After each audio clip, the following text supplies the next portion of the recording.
హైదరాబాద్ కూకట్పల్లిలో విషాదం జరిగింది. నవ దంపతులు ఆత్మహత్య చేసుకున్నారు. కార్తీక్, మంజుల వివాహం 2 నెలల క్రితమే అయింది.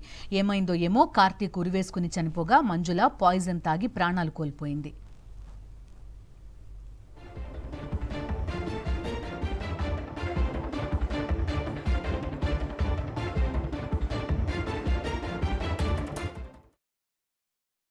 ఈరోజు 12 గంటలకి మాకు పోలీస్ స్టేషన్ అనాన్య హాస్పిటల్ నుంచి మెసేజ్ వచ్చింది.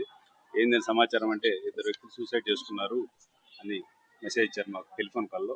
వెంబటే మా SI Girish and Deeksha SI వచ్చారు. వెరిఫై చేస్తే కార్తీక్ అండ్ మంజుల ఇద్దరు భార్యాభర్తలు. మొన్న ఈ సంవత్సరం మార్చి 8కి మ్యారేజ్ అయిందంట. మ్యారేజ్ అయింది, ఎందుకు అయింది, ఎలా చనిపోయారు అనేది పూర్తి వివరాలు తెలియాల్సింది. ప్రస్తుతానికి మరణకారణం పూర్తి తెలుసుకోవడం కోసం ఇద్దరు డెడ్ బాడీని గాంధీ హాస్పిటల్కి పంపిస్తున్నాము. వాళ్ళ మదర్ కంప్లైంట్ ఇస్తున్నారు. ఇంకా అన్ని ఇప్పుడు అన్ని వెళ్ళి చెక్ చేస్తున్నామండి క్లూస్ టీము. ఇంకేమన్నా కానీ తర్వాత మీకు అప్డేట్ చేస్తాం. అతనైతే హ్యాంగింగ్ చేసుకున్నారు. అతను ఏమంటే ఆ లేడీకి ఏమన్నా మంజులకి ఇక్కడ నురుగు వచ్చింది, ఏందనేది మాకు కూడా తెలియటం లేదు. అందుకే పోస్ట్ మార్టం ఇద్దరిని కూడా చెక్ చేస్తున్నాం.